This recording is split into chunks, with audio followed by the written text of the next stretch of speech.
Hi, I'm Diana Giselle Yanez, host of Highly Sensitive Money. I'm a money coach, certified financial planner, and a highly sensitive person who brings money and social justice together.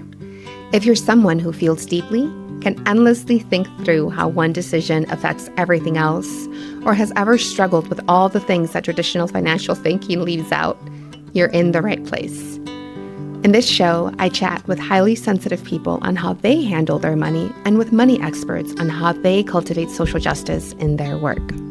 Questions? Please go to allthecolors.net and schedule a free 30-minute call, and I'm happy to share resources on investment management, money coaching workshops, or anything else money and social justice related. This podcast is for informational and educational purposes only and does not constitute investment, legal, or tax advice. Listening does not create an advisory relationship, and nothing discussed should be considered a recommendation to buy or sell any security or adopt any investment strategies. In this podcast, we explore ideas. We do not prescribe financial decisions. The views expressed by guests are their own and do not necessarily reflect the views of the host, the advisory firm, or its affiliates. Join us in this episode as we explore money and sensitivity while honoring that all of our well-being is interconnected. Today's guest is Dr. Huong Diep, a board-certified psychologist, certified financial therapist, and highly sensitive, high sensation-seeking consultant who helps people understand the emotional and nervous system patterns beneath their relationship with money. Together, we unpack the tension between high sensitivity and high ambition and what it truly means to feel financially safe from the inside out. We explore the tension between building personal security and caring deeply about collective well-being, along with the guilt and grief that can accompany upward class mobility. Dr. Huong also explains how family messages become money patterns, why financial stability can help us act from our values rather than scarcity, and how parents can teach responsibility without passing down shame or hypervigilance. We close by reimagining rest, not as one prescribed activity, but as something uniquely shaped by our bodies, needs, and nervous systems. Welcome, Huong, to today's episode of Highly Sensitive Money. I'm thrilled to have you here as a guest. I'm glad that we connected a couple of months ago. Thank you, Diana. Yeah, I'm happy to be here today, too. To start off, could you please introduce yourself and the work that you do? Yeah, my name is Huong Diep, and I'm a board-certified psychologist and also a certified financial therapist. My work sits at the intersection of money, identity, family systems, culture, and nervous system regulation. I also identify as highly sensitive and high sensation seeking, which has helped me to understand why I'm drawn to depth and meaning, but I also have to be very intentional about my recovery and my pacing and my alignment with my work. And this podcast does talk a lot about high sensitivity, but high sensation seeking has not been something that we really delved into. Could you please introduce, what does it mean? What is the definition for the layperson? Sure, I hope I'm doing Elaine Aron justice, but I think high sensation seeking people on the outside might look more adventurous than we feel internally, especially if you have a combination of the HSP plus HSS. Folks like us may seek challenge, novelty, travel, entrepreneurship, intense learning, but then our nervous system still registers everything very deeply because of that HSP side. So it's sometimes living in the contradictions, the way Elaine Aron describes it as having one foot on the gas and one foot on the brakes, so that we can be drawn towards expansion, but also very easily overstimulated by the things that we pursue. So it's always kind of me finding that middle ground and that balance.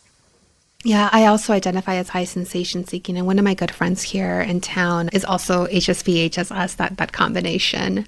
And I remember when we were having an early conversation in our friendship, she said, it's as if I'm very quickly bored and very quickly overwhelmed. Like it 100%. Yeah. It's finding that sweet spot, right, of not being too busy, but also not being understimulated, right, and trying to find that sort of sweet spot, which I think for each person takes a while. Yeah. And I think it takes maturity and learning about yourself, and we change over time. And how did you get into this work? How did money actually come into your work as a therapist? Great question, because you would think that this would be part of grad school or training or whatnot. And I think personally, conversations about money has always been there, and especially in my refugee family, which we can talk about later. But I think professionally, maybe I would say within the last year, as I was really diving more into understanding my own money narratives as I was dealing with different life changes and recognizing how maybe for myself, being able to cross off certain milestones still did not leave my nervous system feeling as calm as I thought it would be. And then also within my clients, recognizing that it was something that sort of was not forbidden, but was off the table, that I didn't receive a lot of training on how to talk about money and wealth in a way that felt empowering for both myself and for the clients. And so with that, it really led me to learning more about financial therapy, which exists as a field, and then getting certified in financial therapy, and then really bringing it into conversations with my clients, which has, even for folks I've worked with for many years, it's just uncovered this whole other layer of conversation and nuance that we had never really been able to dive into. And that for a lot of them, they felt a sense of relief just being able to talk to me about whether it was wealth and maybe the nuances that come with that, or despite knowing what they quote unquote should be doing with their money, that's still engaging in maybe some self-sabotaging or some destructive patterns of spending. And I imagine that you work both with highly sensitive people and with non-highly sensitive people. Is there any difference when it comes to money? Yes. I think we all have a relationship with money. Money is one of the longest relationships any of us are going to have, because research has shown that by the time we're 7 or 8, we've internalized messaging from our family, from society, from culture, whatnot about money. And then, but I think for my folks who identify as highly sensitive, that money is going to maybe hit home even a little bit more, right? And that maybe it's going to be related to a lot of safety or choices or feelings of being enough or caring about the people that they love, or a sense of belonging. And especially those I've seen with a social justice slant or proclivity, that's going to add potentially even more turmoil into their understanding of money and wealth, and maybe feelings of maybe guilt if they are in possession of resources, or wanting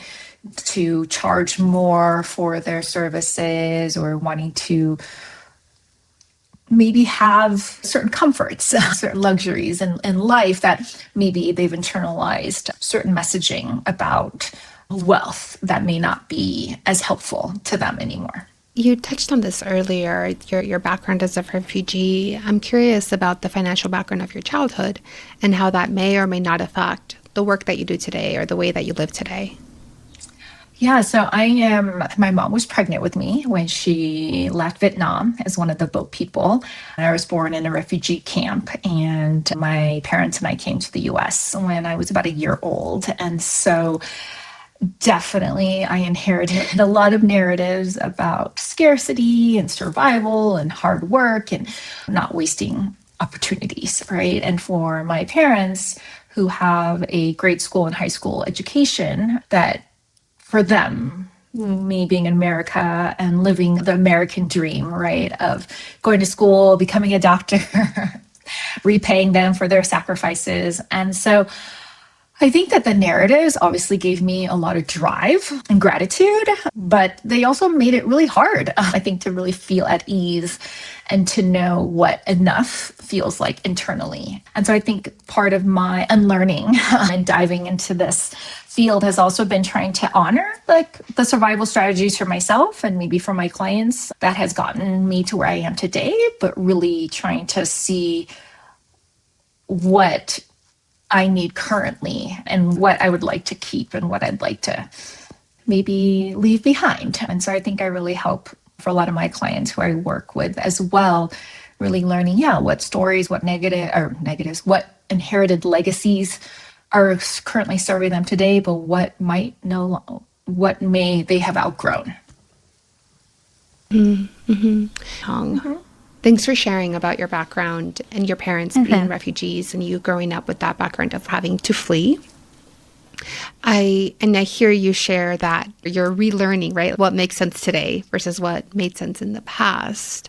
For when you're working with clients who may not have the exact same background, but are also just in a very different stage than their parents were, right, at their age. What are some of the tools that you may recommend that they use to help themselves soothe and really decipher what's working and what isn't? Yeah, great question. I think before I get into maybe the tools, I think it really is of the mindset, right? And that part of it is even examining what were the messaging, what were the hard wiring, right? Because I think for some folks, there might be a conflation between wanting money or wealth or whatnot as being greedy. But really seeing that wanting money to have freedom, rest, and choice can be very different from those are two different things. And that especially for those who are HSPs with caregiving or social justice identities, that I think there can be a fear that earning well means betraying their values, right? But I think really learning that maybe financial stability can actually allow us to make decisions that come from values rather than fear or scarcity, and that we still can, I think, holding the both and, that we both can want money to care for our aging parents, rest, travel, build meaningful work, or just even get a latte sometimes if you want, right? But that it doesn't necessarily equal then that you're betraying your values or where you come from. But in terms of the steps to do that, it means unpacking and even just laying out there what are the things that you learned first. And for me, I work from a very values-based framework. So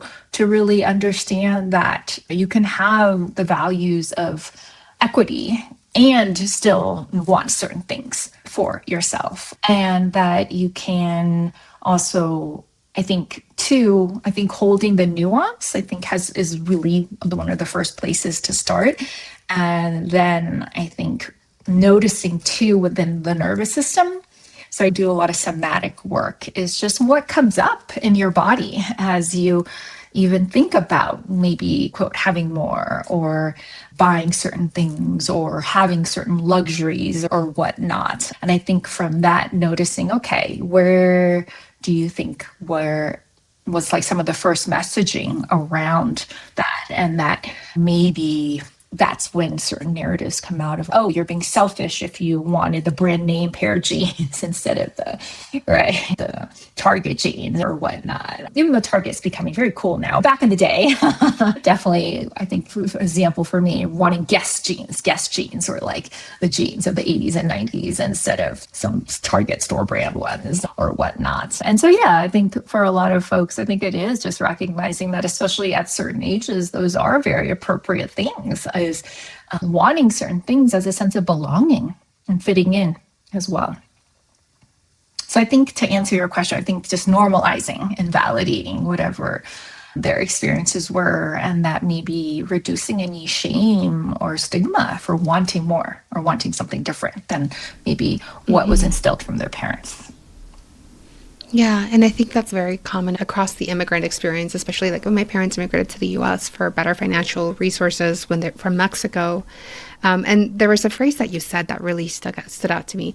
Earning wealth means betraying their values. And I know that I've seen that with clients. When clients are like, okay, I'm going to charge this much. Most of my clients are women of color entrepreneurs as a money coach. And the difficulty that they have in wanting to charge a livable wage for themselves, they don't want to, they sometimes don't even want to serve people who can afford to pay that wage. That hourly rate.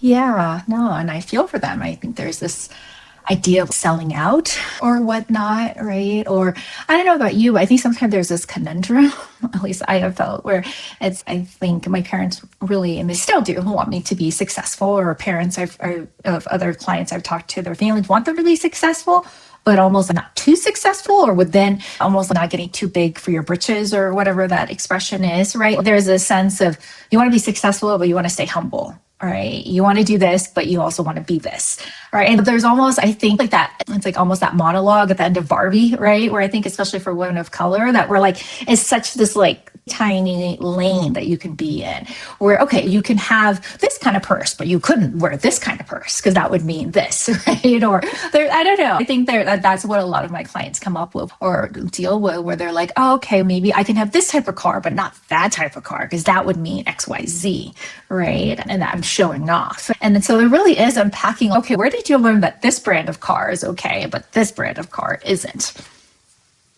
Yeah, and it can be so unconscious because I can even think of like sometimes self-protection, right? If I keep myself a little bit smaller, I'll be less of a target. Of course. Especially as people of color. Sometimes I can just be like, I don't want to point out that I have any type of privilege because someone might try to cut me down to fit the mold of what they view as appropriate. Sure. I think, some of it could come from, I think, survivor's guilt, right? That I've seen for certain folks who maybe have climbed or have a cross-class jump, right? That maybe there's this sense that they don't relate. I think there could be a sense of grief too, that maybe they don't relate as much to the community or the neighbors that they came from. And not because they're too good but it's just they're living in a different world, right? And I remember like Ocean Vuong, he's a Vietnamese American writer, and I really like his work because he talks a lot about that jump too and the grief that comes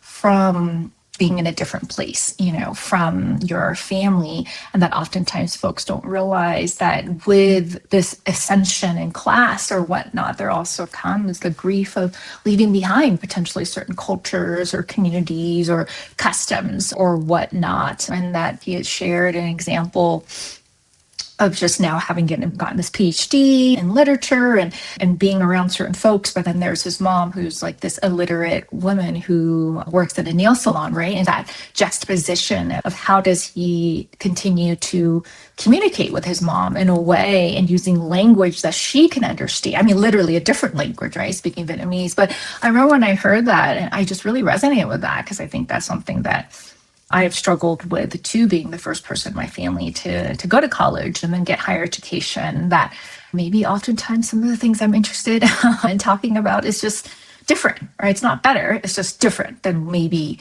what my family likes to talk about. Yeah, I remember having a really jarring experience in my early years as a financial planner.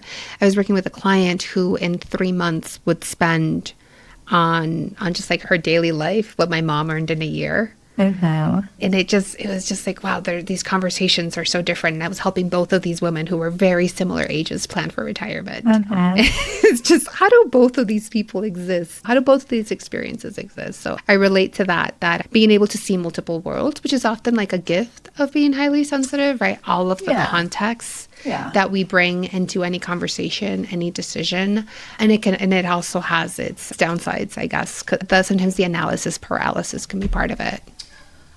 Yeah, no, I think that nuance or that sensitivity is, like you said, very helpful, but sometimes, it could be a little jarring, right? Because I was a Peace Corps volunteer, and so I lived in a rural village in Peru where folks were still cooking by firewood, and there was the guinea pigs running around in the kitchen. And I think I've sat in those situations and related to folks and talked about finances as well, right? And then, to different situations or boardrooms or whatnot, and wearing a different type of hat, right? But I think the common thread is people are talking about money and wealth and what they would like to share with the next generation, or how can they continue to instill their values into their children, right? So I think what I see is like the themes are still very similar. It's just even if the realities can be a little stark. And sometimes it does feel like a little bit of whiplash, but I'd like to think that gives me a sense of humility and also being able to just navigate, right? Kind of this constant code switching between different worlds, different languages and whatnot. Thank you for that. And we've talked about like the high sensitivity part of the relationship with money, all of this context, all of this nuance. What about the high sensation seeking? Yeah. And what specifically, what do you think would... I wonder I can see the world of high sensation seeking through my eyes as someone who is also a highly sensitive person. Yeah. But when I think of someone who's high sensation seeking but is not highly sensitive, I wonder how their money relationship may be different, if there's any generalizations that are even possible to make. Yeah, I think that would be hard to make if someone was just like pure high sensation seeking, right? Because then I'm coming from my clinical background where I would also have to separate out, okay, is this also like a manic behavior? So again, I'm thinking my clinical hat where we'd have to rule out if someone was like manic and going through a manic episode and spending compulsively, right? If someone was a pure HSS, or was there any kind of OCD, like compulsion behavior with, let's say, spending, right? So I think that's like the part that's useful in like having the clinical lens to looking at these being HSS or whatever. But I think in terms of, again, anecdotally, I think what I've seen is that maybe folks would, if they were talking about more pure HSS, that maybe there's a little bit of dopamine seeking tendencies, and maybe there's a little bit of like intersection with ADHD, which again could be a little bit of that also seeking dopamine and seeking novelty, right? Because there might be a tendency to get bored easily. But in my practice, at least, folks who I tend to come to me and resonate with me are folks who do also have that HSP part as well. But this could be an interesting thing to follow up on, to be like, okay, like, well, what are potentially the spending patterns or inherited money scripts of those folks who are pure HSS? And does that lend itself to maybe overspending or something? And it's so interesting always to think of what are some of the hardwiring that people come in with, right? Like HSP, HSS, those are like inborn preferences. It's like my height and like the curl in my hair. And yet there's also all of the things that have impacted me as I've grown up. Right? So it's always so difficult to see. Like, I'm curious for yourself as a therapist, like when you're working with clients, sometimes you can see just how the traits will show up, right? The dopamine seeking or the need for introversion versus the learned money scripts. Sure. Right? Because there's some things that I can't really change. And there are some things that I can question and change. And I'm curious how, for example, somatic awareness could be part of helping people decipher that. Sure. Yeah, great question. I think maybe what you're alluding to is a little bit of the neurobiopsychosocial model. All right. Have you heard of that one? The mouthful. That is a mouthful. The neurobiosocial cycle. So it's actually, model, neuro is one thing, but biopsychosocial. So the biology, the psychology, and the sociology of a person. So the biology is kind of like our genetics. Right. So if you think of like epigenetics as well, that we're learning more about the impact of intergenerational trauma and how that impacts DNA and that gets transferred. And so if we look at our biology, like you said, like hair color, eye color, whatnot, some things we just inherit. Right. Especially we think about nervous system, then like regulation, and that for a lot of times in Euro, if our moms were going through a very stressful time, that could impact us as well. All right. So that's the biology. And the psychology is more like the personalities. What are the things that are our own personalities, and maybe a little bit of the combination of the nurture. And I think the way a lot of times psychologists see it is sometimes we might be born with certain predispositions or proclivity to certain things, but then the environment can like light that wick.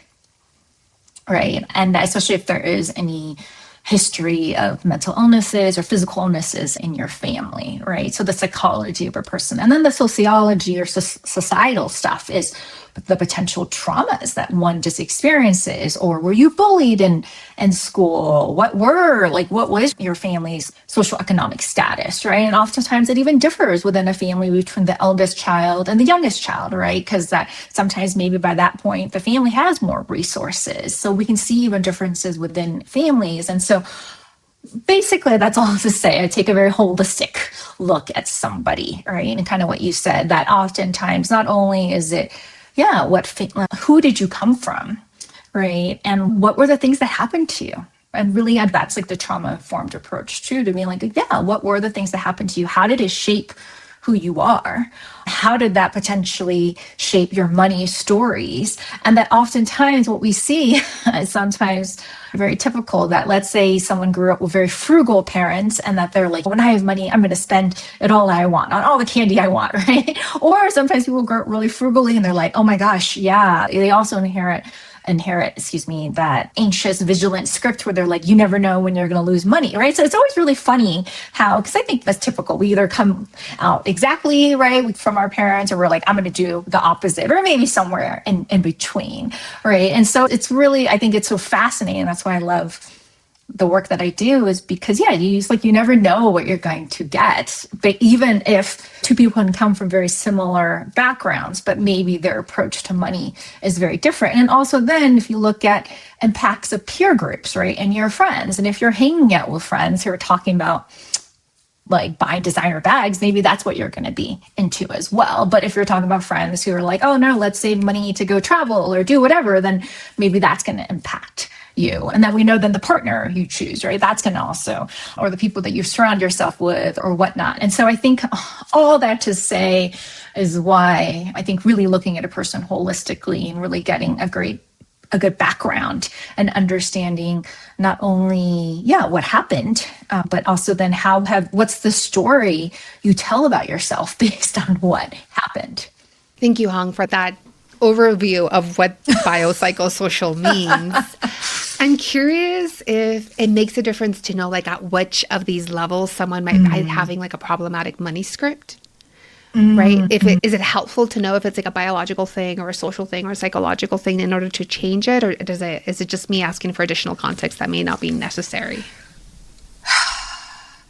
Yeah, good question. Maybe for the biology part, I was trying to think that might be hard, right? Because I think in terms of, unless, I don't know, someone had like really low like IQ or something that or had some kind of developmental disability that might impact, right, their ability to executive functioning and being able to interact, right? So maybe that's like a separate one. But usually what I see, and to answer your question, is really mostly it's understanding that usually the money narratives comes from a family, and usually there might be a family like wound or some kind of pivotal moment that has happened, right? Whether it was a bankruptcy or there was unemployment, or maybe there was a lot of excess and this is how the family showed love, right? And so again, not to blame everything all on our families, but I think that the messaging is really important, because I have seen where maybe families grow up one way, but the parents are very intentional about being like, hey, here's our values in terms of the nuclear family of how to view money or whatnot, right? So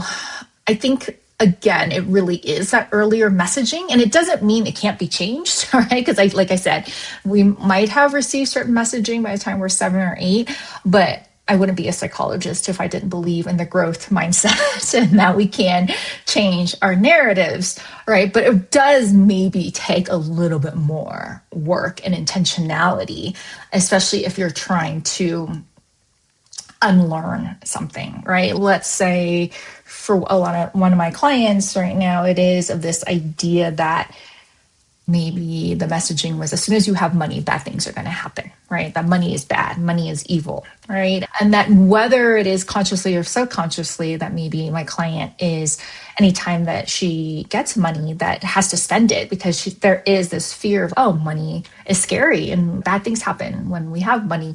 So I think part of it is really holding on and acknowledging that, yeah, that might have been something that happened to your family, but that doesn't mean that has to be the narrative, your current narrative now. And based on your own values, your current values, how would you like to view money and wealth, right? And this is the part that sometimes I think for a lot of folks, they're still unpacking, is that, of course, like money just isn't money. Money is wrapped up into so many things. And it's, I think research has shown like 80 to 90% of like money and our decision about money is emotional, right? So I think the more that we can just accept that we are not rational beings when it comes to money, right?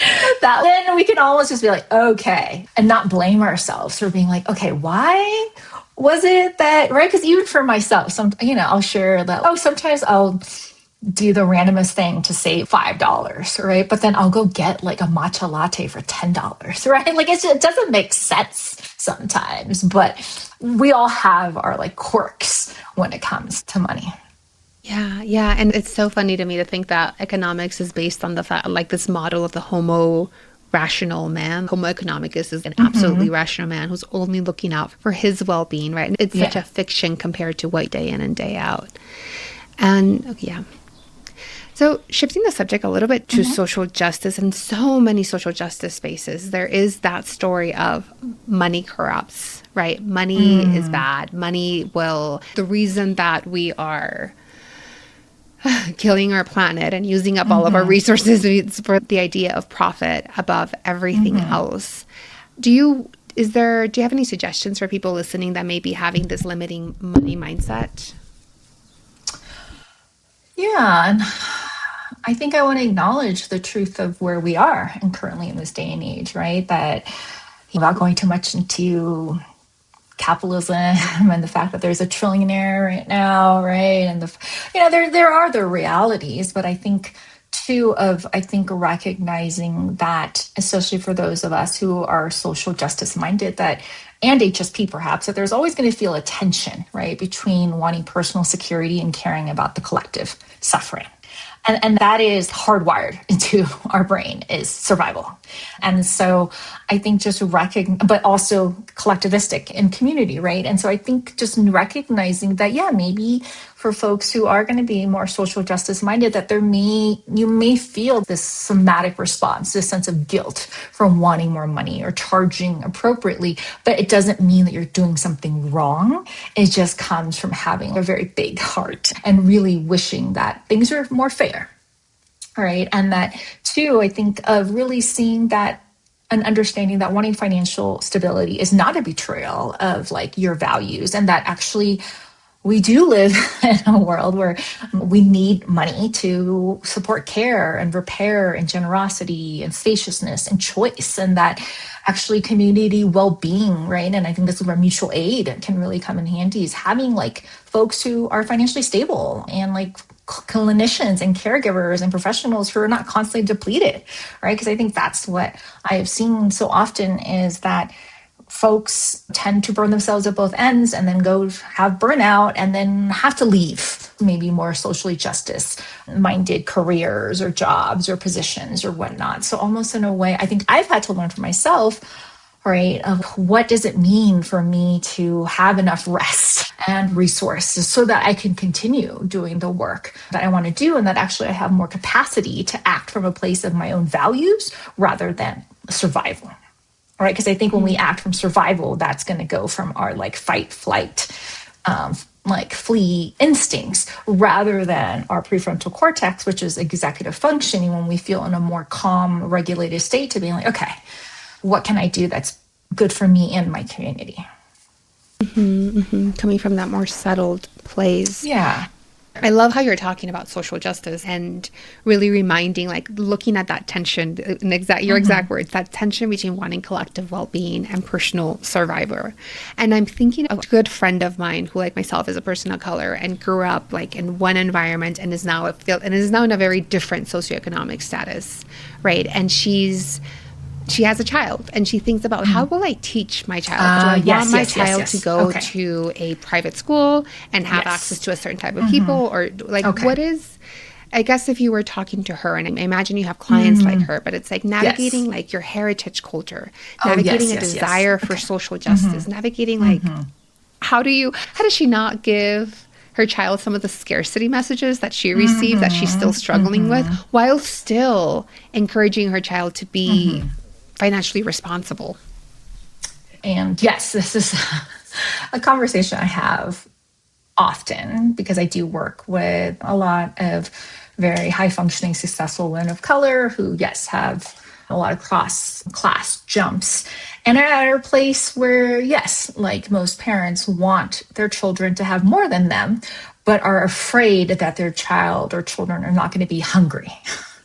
Right. And I really have to remind them that it's just your child is just not going to be like literally or maybe metaphorically as hungry, right? Because they're not going to go through the same challenges, but maybe recognizing that you can still instill the values of compassion and hard work and curiosity and the growth mindset, but just recognizing Emily is just they're not going to experience the same struggles as maybe the first gen, the wealth creators. But that in a lot of my learning and work is about between the generation of the wealth creators. And so they oftentimes call that the immigrants, right? So we look at it from a cross-cultural lens too. I think this is the part where it can be really cool, where you can see those folks as like maybe folks who immigrated to this new land, right? So they bring in their old school values, right? And things like that. But for the children who are born in this new land, or the paradise, let's call it, and potentially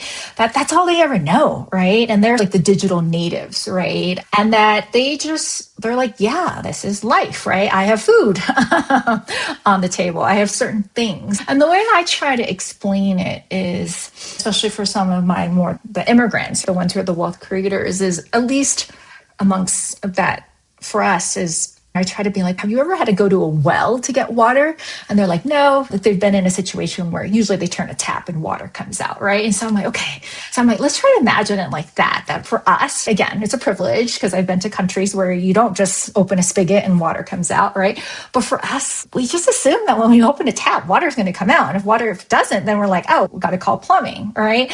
And so I'm like, I try to see that as kind of how your kids are about, and the next generation are about certain things. It's like, that's just the norm, right? But we don't see ourselves as bad or selfish or privileged, like we don't for having that. That's just what we know. And that, yeah, for the next generation, that's what they're going to have to, that they just know certain things, but they're going to have to seek out certain things, right? And especially in this world of AI and technology, whatever, that it's going to be a different set of stuff. But I think oftentimes too, really building that empathy, I think can help, because if not, there might be a resentment, right, from the parents and your friends, let's say, generation and the next generation, and that they are going to go through different struggles. So you mean like the parents might actually resent their children?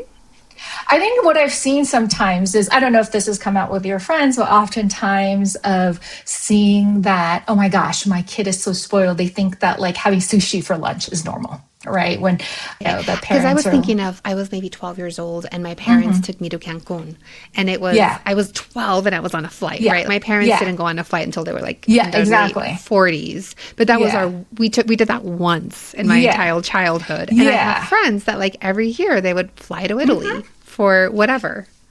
Yeah, no, exactly. And so I think it really depends on how the parents, right? So it could be where some parents are like, do you know how lucky you are that you got to fly? I didn't get to fly, right? Or some parents are like, oh no, that's just your lot in life. You get to fly and this is what you get to do, right? So I think it really depends too on like where the parents are in terms of understanding for themselves that, they grew up differently. Their children are going to grow up differently, right? But I think a lot of this is where the work comes from, because that sets up the messaging for the children in terms of, how do they perceive wealth and having certain things, right? That you could have a conversation that maybe is in a more positive tone to be like, hey, not everyone gets to fly. Flying is a privilege. And, I didn't fly till I was this age. Right now you're going to get to fly, right? So I think there's a way to talk about it without like guilting like the kid or making them feel bad for something that they didn't even ask for.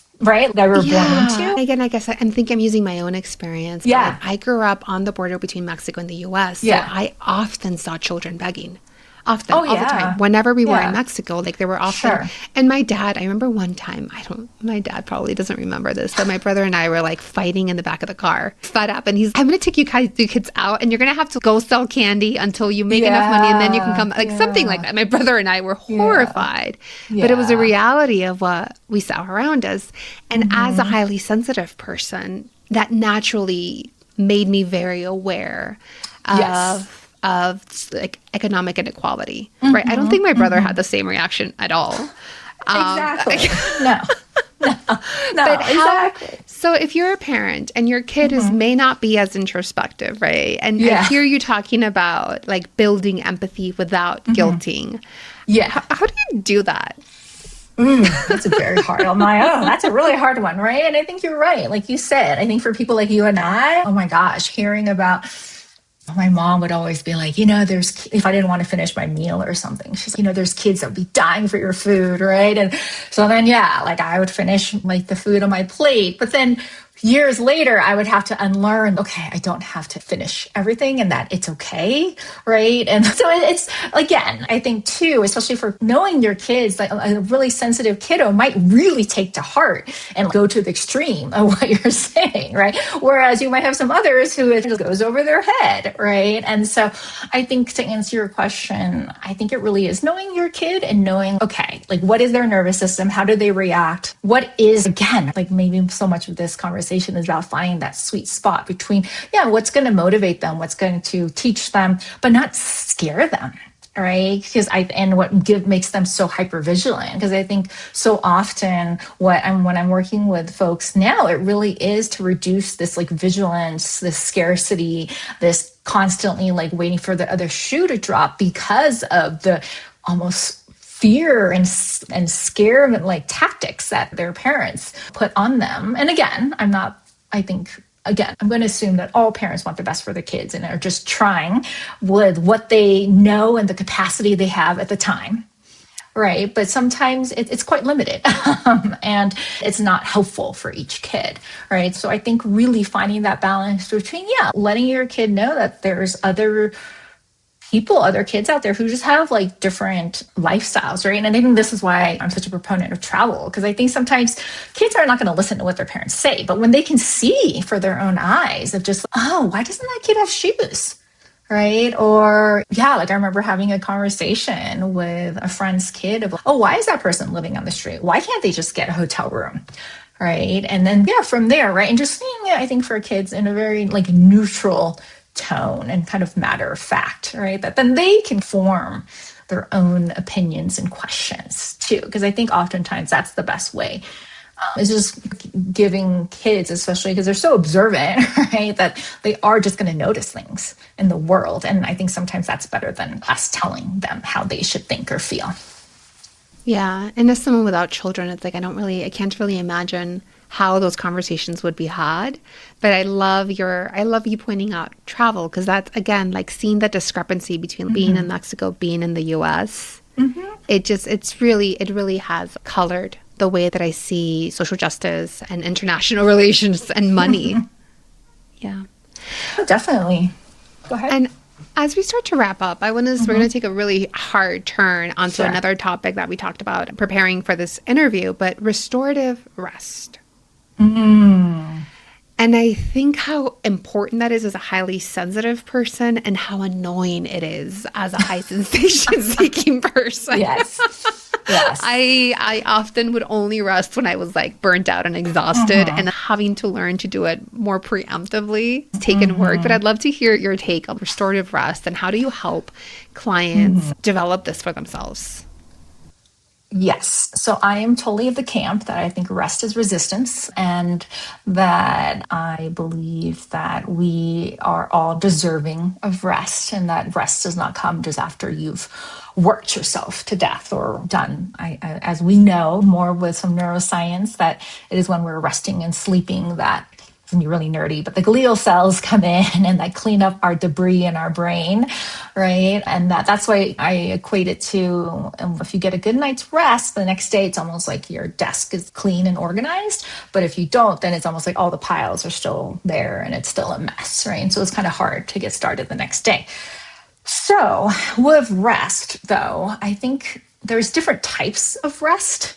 And rest is not just laying there, right? I think for each person, especially the HSS-HSP, I think that sometimes rest could be reading a book or maybe doing an art project or doing something with your hands, right? Or rest could really be talking, having just a nice conversation with a friend, right? But I don't think rest necessarily, I think a lot of times people think rest, they're like imagining being Zen and meditating or something, but that's, I think for each person, rest is really different. And so I think really sometimes really having to figure out what type of rest do you need for that specific time of your life, right? But oftentimes people think that, and we all do this, right? But sometimes people think rest is scrolling on your phone or whatnot, but that we know that, right? I'm guilty of this too, but that it's actually not very restorative when you're constantly jumping after every 6 seconds or whatever to a new thing, and that's very activating, right? And that is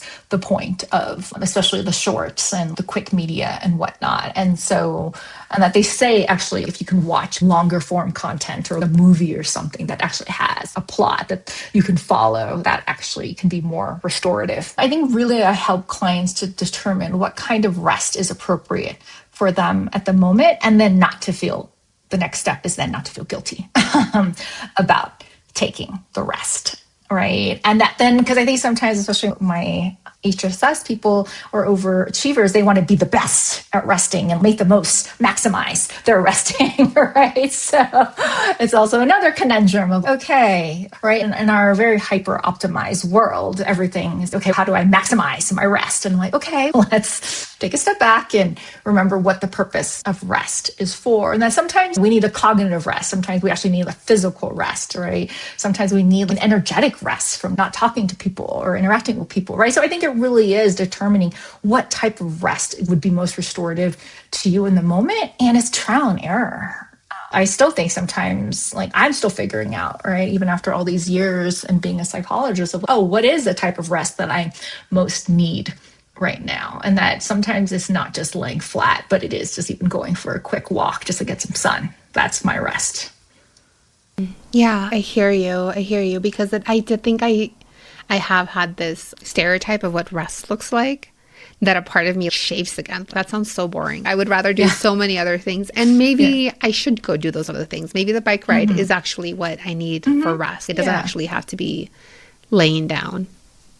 Yeah. And I think obviously movement is really important. That movement has shown to really complete our stress cycle, right? And that movement and laughter and some kind of creativity or connection as well, right? With the inner circle and people maybe that you don't have to perform with. So I think part of this is almost like creating your own menu, right? Of what types of rest you might need so that in the moment, especially when you're so overwhelmed that you're not having to think about what type of rest. For me, I just kind of know, okay, here are the different ways in which I can feel restored.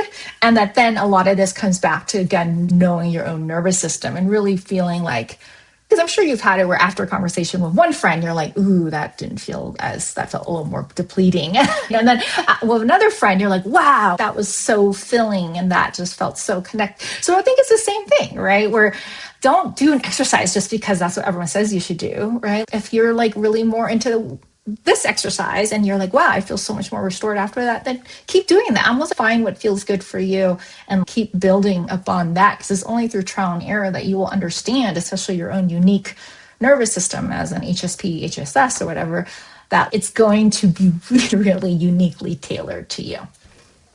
Yeah. And again, going back to HSS, it's like what worked last week is likely not going to work this week. Like it's just, so I love that idea of building out a menu. Well, Huong, thank you so much for giving us a glimpse into so many different aspects of money, of high sensitivity, of cultural competence. For people who are interested in working with you, do you only do one-on-one? Do you provide workshops? Like, how can people work with you? Yeah, no, I love kind of meeting new folks and seeing if we'd be a good fit to start a journey together. I primarily work one-on-one or with families and couples and stuff. And I am toying around with the ideas of workshops. As an HSS, I always have 1,000 ideas of things I want to do, but always trying to find that balance. And so they can check me out on my website or on LinkedIn. I think you'll link to those things. And so, yeah, they can find me there. And yeah, I think they're just, if anything resonates with you, reach out. I'm always excited to have a conversation and to connect. And if I'm not the right person, I know I have a lot of trusted colleagues. And so I can always refer out as well. All right. Well, thank you so much for being on Highly Sensitive Money. And I look forward to staying in touch and continuing the HSP, HSS money conversation. Yeah, me too. Thanks, Diana. What I'm taking away from this conversation is that we can honor the strategies we learned as kids without assuming that we still need all of them. Wanting stability, rest, choice, or even more than what we grew up with does not automatically mean abandoning our values or forgetting where we came from. In fact, having enough resources may give us more capacity to live those values with intention. I also appreciate Dr. Huong's reminder that there is no single correct way to rest or relate to money. We have to notice what actually leaves us feeling supported, connected, and restored. As a highly sensitive person who is also high sensation seeking, I really appreciated the nuance and depth Dr. Huong brought to our conversation. Thank you for joining me on Highly Sensitive Money. I'm Diana, and I hope this episode helped you see how money and sensitivity can work together while honoring our interconnected well-being. We have the power to create a system where everyone's needs are met. If you found value in today's conversation, please take a moment to leave a review and share this episode with someone who could benefit. Your support helps this message reach more people navigating their own financial journey.